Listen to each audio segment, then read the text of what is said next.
Welcome to Blizzard Fire. We hope this video helps fire up your solution.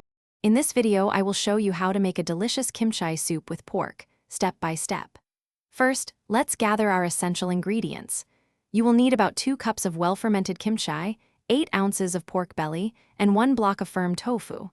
Don't forget your aromatics like garlic and ginger, plus key seasonings such as gochujang and gochugaru for that perfect spicy kick.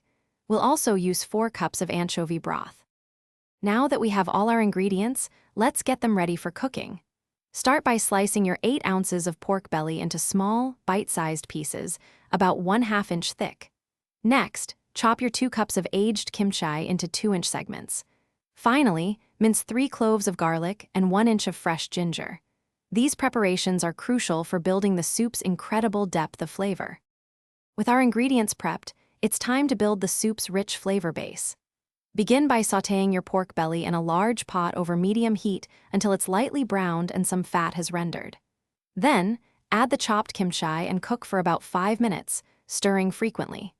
Next, stir in 1 tablespoon of gochujang and 2 teaspoons of gochugaru to infuse that signature spicy, savory taste. For the final steps, pour in 4 cups of anchovy broth and bring the soup to a rolling boil. Once boiling, reduce the heat to low and let it simmer gently for 20 minutes. This allows all the wonderful flavors to meld together beautifully. Finally, add your sliced tofu and green onions, cooking for another 5 minutes until heated through. Serve hot and enjoy your homemade kimchi soup.